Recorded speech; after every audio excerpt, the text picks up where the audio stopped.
একটি মহল সরকার বনাম শিক্ষার্থী গেম খেলার অপচেষ্টা করছে বলে মন্তব্য করেছেন আওয়ামী লীগ সাধারণ সম্পাদক ওবায়দুল কাদের।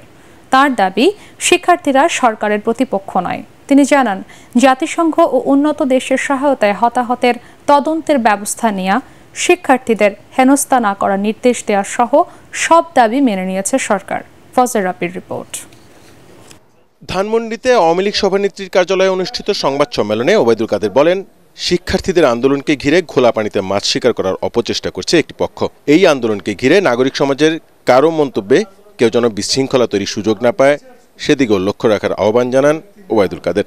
নাগরিক সমাজের অনেকেই চলমান সংকটে তাদের নিজস্ব মতামত ব্যক্ত করছে।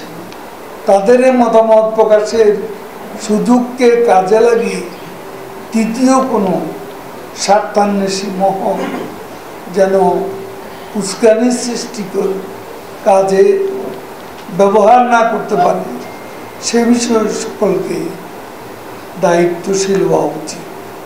রাষ্ট্রের নাগরিক হিসেবে সকলের চলমান সংকট থেকে উত্তর ধৈর্য ধারণ করা, সিদ্ধান্ত নিলে আপনাদের জানাবো। আওয়ামী লীগ সাধারণ সম্পাদক বলেন, জামায়াতে ইসলামীকে বাংলাদেশের রাজনীতির সুযোগ করে দিয়েছিল বিএনপির প্রতিষ্ঠাতা জিয়াউর রহমান। পরে জামায়াতের আমির গোলাম আজমের নাগরিকত্ব ফিরিয়ে দিয়েছিলেন খালেদা জিয়া। তিনি বলেন, যুদ্ধাপরাধীদের সাথে ঘনিষ্ঠ সম্পর্কের কারণেই জামায়াত নিষিদ্ধের প্রতিবাদ জানিয়েছে বিএনপি।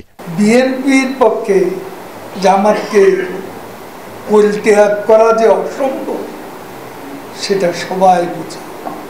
যে কারণে জামাতের রাজনীতি নিষিদ্ধ হওয়ার দেশের মানুষ সাধুবাদ জানালেও মির্জা ফখরুল ইসলাম আলমগীর এই সিদ্ধান্তকে অগণতান্ত্রিক, অসাংবিধানিক বলবে, এটাই স্বাভাবিক। শিক্ষার্থীদের নিরাপত্তার কথা মাথায় রেখে পর্যায়ক্রমে সব স্কুল, কলেজ ও বিশ্ববিদ্যালয়ে খুলে দেওয়া হবে বলে জানান সড়ক পরিবহন ও সেতুমন্ত্রী। ফজর রাব্বি, এটিএন বাংলা, ঢাকা।